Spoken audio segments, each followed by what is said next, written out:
TPP is not just black and white either. So there is some pro-environmental regulation stuff in there that you would look and go, oh, well, that's not so bad, okay? And yes, it encourages more trade, which then lifts up the economies of all those countries. I'm not against free trade. I'm a capitalist. I like free trade. Okay, having said that, what it also does is says multinational corporations, if you dare endanger their profits, can override your local laws. And they could do it with a foreign tribunal, literally an international tribunal, stacked with corporate lawyers who will either one day work for them or, more importantly, will work for those same corporations after they're done with the tribunal. Exactly. That is a preposterous system.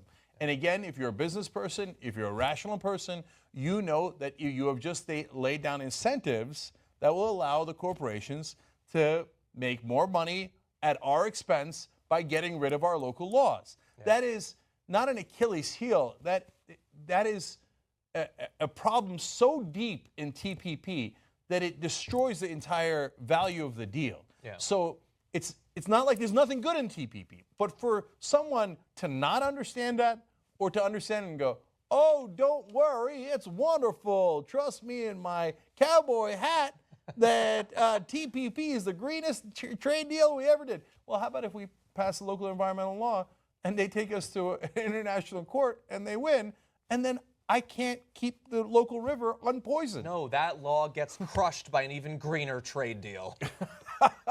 So that comment is absurd, but it's not absurd as to his motivations. He's a lobbyist. It's preposterous that he doesn't call himself one, and he's an advisor and a counselor and all those wonderful terms. No, he's a lobbyist. Yeah. He gets paid for that opinion. He wrote that on behalf of the corporations that paid him a ton of money. Yeah. This is the revolving door, and that's how it works. Yeah, he didn't get hired because of his past like doctoral level work in these policies. He got it because he knows people and he can influence people. He also, by the way, worked with a pro-TPP front group, the Progressive Coalition for American Jobs, which sounds great. Doesn't remind me of George Orwell at all. But don't worry about the TPP side. If you're justifiably worried that Hillary Clinton might try to pass the TPP, you don't have to worry about that, because I saw today that the White House is preparing to push for it to be passed in the next month. Yeah, they want to do it. Get ready for that. They want to do it immediately or in the lame duck session, because they know that Hillary Clinton wants it passed, but she has to pretend to be against it. So they're trying to do her a favor of getting it passed before she wins. Well, it could be that, or it could just be Obama really wants to pass it. Yeah, no, Obama definitely wants to pass it. No, there's no. He thinks it's part of his legacy, right? It will be. Yeah, there's no question. Yeah. Okay, so let's turn to the environmental stuff, because I hear he's really green. Really loves green stuff. Politico reports that Salazar is now opposing a ballot measure designed to restrict fracking in his home state of Colorado.